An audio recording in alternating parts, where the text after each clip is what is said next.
on, gang? It's Jack from Cultaholic.com here, and it's my favourite time of the week. That's right, it's time for Wrestlers of the Week, because it's Friday, and we've all got to get down. Kicking in the front seat, sitting in the back seat. Got to make our mind up who's going to get 10 points. And as always, no messing about. Let's get straight in with the honourable mentions. Kevin Owens, I liked his heel turn on SmackDown. There's a few people saying, and I sort of agree, that it maybe came a bit too soon, but I enjoyed it nevertheless. If anyone can pull off a good heel turn, it's KO. Candice LeRae and Kaylee Ray had a really good match at the Worlds Collide women's event, which was good, even though it took place over WrestleMania weekend. It only went to air this past week, so that fits in with my little system. Roderick Strong as well had a good match in the main event of NXT on Wednesday night, and there were some excellent performances in the Fight Club Pro shows that have been running, matches involving the likes of Ospreay, Phoenix, various people had really good matches. Dan Maloney, for example, a really talented UK wrestler, but that hasn't gone out on demand yet, so I've not seen it.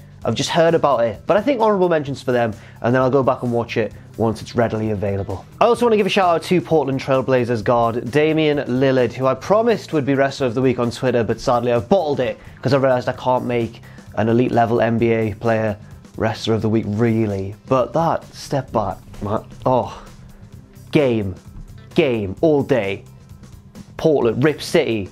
I'm a Cavaliers fan, I know what I'm talking about. Now, on to the top 10, and number 10 is a hungry young talent from 205 Live. That's right, it's time to give the first ever Wrestler of the Week point to Humberto Carrillo. Carrillo's been part of a really interesting storyline on 205 Live, and even though I'm not as familiar with 205 Live as some people in the office, Sam's been filling me in. Now, apparently Carrillo is like this young up-and-comer. He came up from NXT, everyone loves him, he's all cheeky and happy and really talented as well in the ring, flips and stuff, all flips for days. But he's been taken in by Drew Gulak, and sort of, he's trying to teach him the ways of grappling as opposed to flying, because of course Drew Gulak hates flying in character. He used to be in Chikara, so doesn't actually hate flying. But it all broke down between them, and they had a match on 205 Live, and it was sick. It was pretty decent, actually. It was a nice little clash of styles. Almost a comedy match, but with a serious edge. So basically, Carrillo would keep going for high-flying stuff. Gulak would get really annoyed. At one point, Carrillo just stood on top of the ring post looking down at him, like, you come up here. And Gulak's like, get down from there. He's like, you come up here. Gulak tried to get up there, and he, like, kicked him, did a cool flip off it. It was fun, really fun match. Nothing like mind-blowing or spectacular, but certainly enough to gain Carrillo 1 point for Wrestlers of the Week. And also, he picked up the big W, so we'll see where he goes.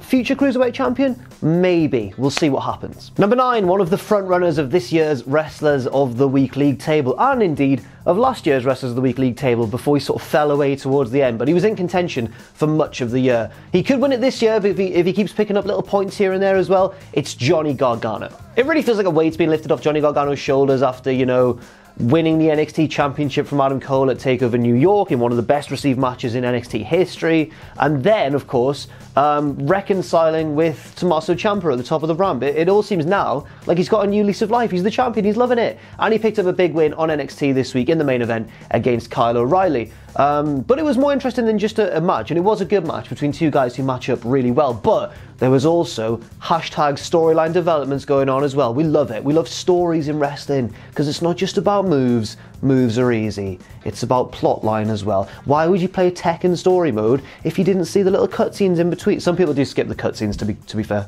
The storyline going on here was an interesting one, because Matt Riddle came out to chase off the rest of the Undisputed Era when they tried to get involved. And then, of course, you've got the story of Roderick Strong and Adam Cole butting heads, and could this be the end of the Undisputed Era? Could they kick him out? And then, of course, you've got the story of, like, what's Matt Riddle doing? I'm guessing it's leading to a match with Adam Cole, but I'm looking further down the line, I'm thinking, once Riddle's dealt with Adam Cole, because I think that Riddle potentially would win that match, will he then take a little look at Johnny Gargano's belt and go, you know what, bro, I want a piece of that? And I think that Riddle could be the guy, actually, to eventually, months and months and months down the line, take the title from Johnny Wrestling. But that's pure speculation. We'll see what happens. But congratulations, Johnny, as well. 2 big points for you. Get a little bit further up that league table. I believe, we'll see at the end, but I believe that's drawn him level with Will Ospreay, and everyone in the comments rejoices, don't they? Number 8, time to talk about All Japan. I hate All Japan because I don't know it that well. But currently, of course, as we saw last week, it's their equivalent of the G1 Climax. It's their big annual tournament, and that means that every single day there's multiple excellent matches going on. Not every single day, but multiple days a week. There are excellent performances being put in by wrestlers that I honestly don't know that much about. But this guy's been on Wrestlers of the Week already this year for an excellent match in All Japan, and I feel like I should give him his due again this week after another excellent match. It's Suwama. Suwama is more of a veteran, as you can see, looks quite grizzled there and quite tough, but he had a match against Jake Lee, more of an up-and-comer. And I watched the match and I thought, this is really good, but I don't understand all of the storyline implications going on. So I headed to Voices of Wrestling, a website that I always shout out. They're really good at giving little reviews and previews and stuff about primarily Japanese wrestling, but they do a variety of stuff. And their take on the match was this.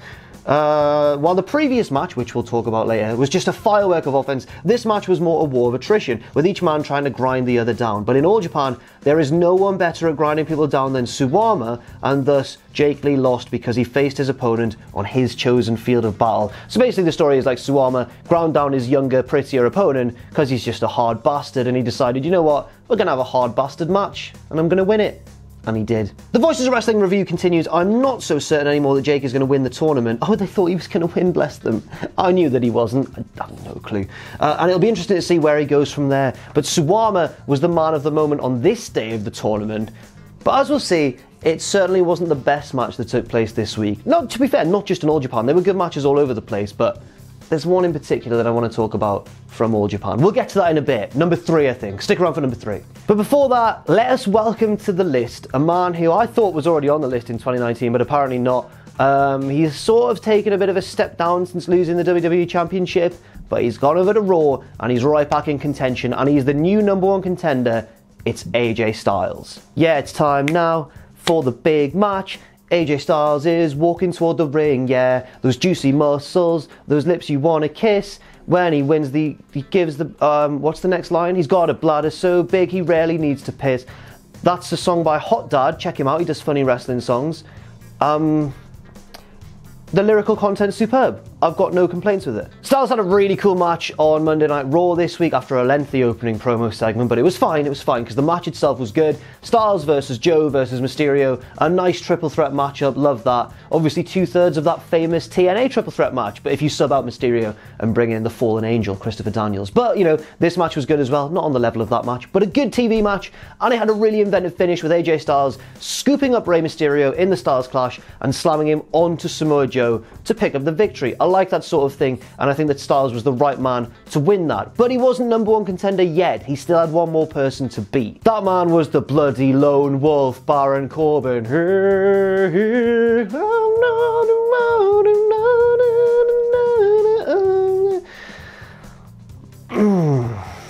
Baron Corbin didn't have as good a match with AJ Styles, but it was still a perfectly serviceable main event of Monday Night Raw. And you know what? Styles picked up the lovely little victory. And then we had that moment, Seth Rollins coming out with the Universal Championship and shaking hands with the Phenomenal One. And since then, everyone's been getting really hyped for this match, which is going to happen in a few weeks at Money in the Bank. And most excitingly of all, well, not most excitingly of all, but it's a nice little addition to the story, is the fact that they once wrestled when Seth Rollins was 19, and this promo surfaced with Styles going like, this guy's the future of the business, he's going to be a star one day.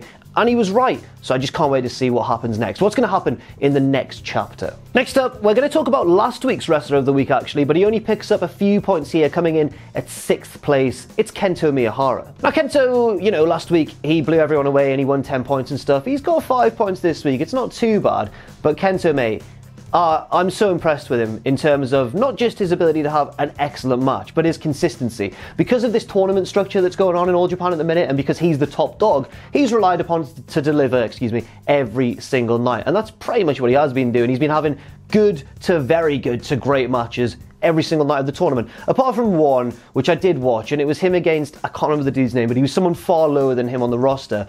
And it was like a screwy finish, and it was very badly done, as in like the ref saw the guy hit him with a chair and it was like, oh, and then should Miyahara have lost to this guy? I get what they were going for, like maybe like a shocking result or whatever, but you know, that one was disappointing. Apart from that, every single other match that I've seen Miyahara have in this tournament has been at least very good, if not brilliant. So for his sheer consistency and for the fact that he continues to be like the shining light of All Japan Pro Wrestling, I'm going to give Kendo some lovely points. Next up, a guy that I'm not too familiar with. He used to be in 0-1, now he's in All Japan, and he's just a large man. He's just bloody huge. Did a bit of research, he's in his mid to late 20s, he's massive, and his name is Dylan James. Now, I've realised that in introducing him, that sounds like a bit of a dating pro. I feel like I'm still a black on Blind Date. I'm like, he's 6'5", he's gorgeous, he's from New Zealand. Here he is, ladies. And then he comes out and everyone's like, God, I referenced Blind Date instead of Take Me Out. For UK viewers, that's really going to show my age. The interesting thing here is that I'm including Dylan James on the list because his match went to a 30-minute time limit draw. A really good one, by the way, not like a boring one by any stretch of the imagination, a really good one.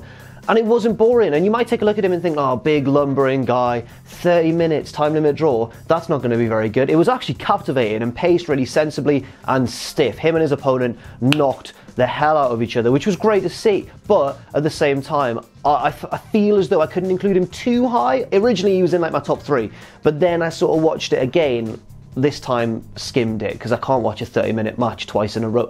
There's not enough hours in the day, but I watched it again, and I thought maybe his opponent was kind of the main driving force behind the match, but that shouldn't take away from Dylan James' excellent performance, and I'm pleased to include him on Wrestlers of the Week. He's kind of underlined quite a cool strategy actually to get on Wrestlers of the Week. Basically, he's a big lad, he found another big lad, and they beat each other up for half an hour, and then neither of them won.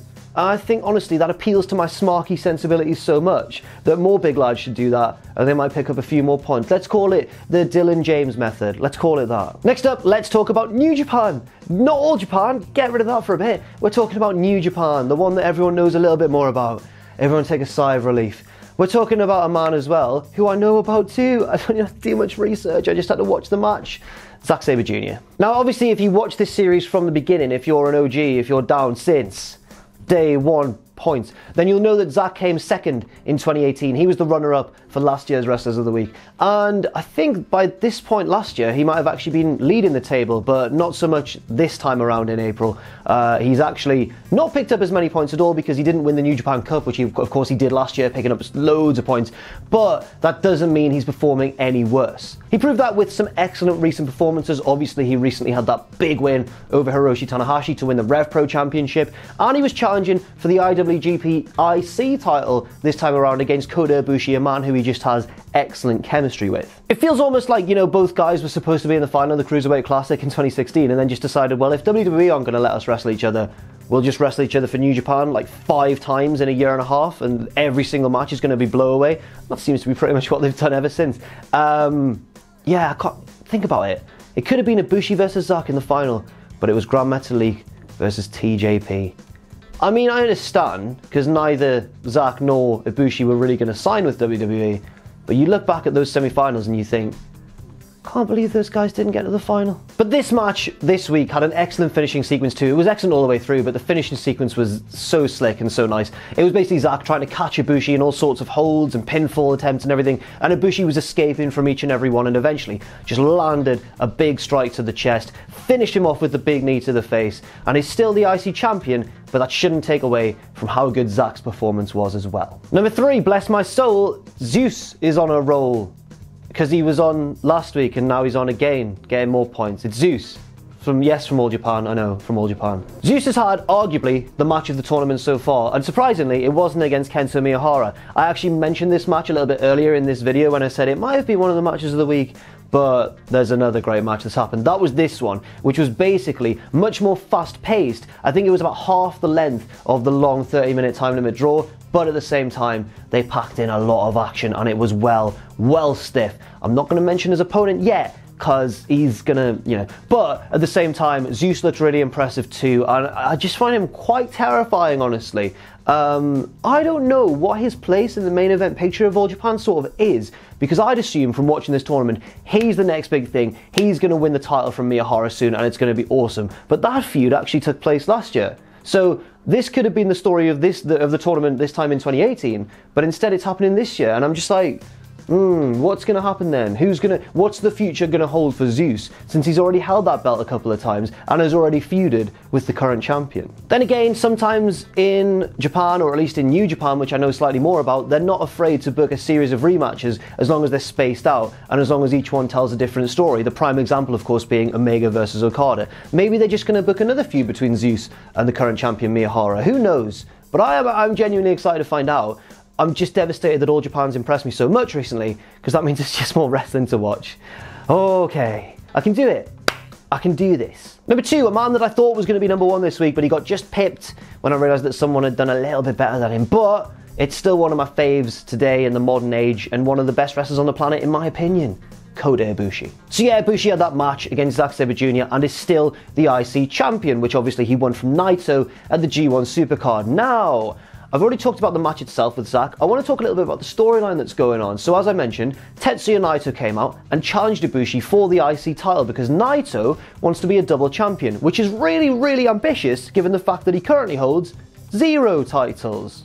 Alright Tetsuya mate, calm down. Now obviously Ibushi's a big babyface fighting champion and he's like, yeah of course mate, let's do it. And I think that's going to take place at Dominion, but I'm really interested in it because I feel like it's a bit unpredictable. Because usually I'd look at a match like this and I'd think, it seems as though the champion's going to retain because it wasn't actually that long ago since he took the belt from the challenger.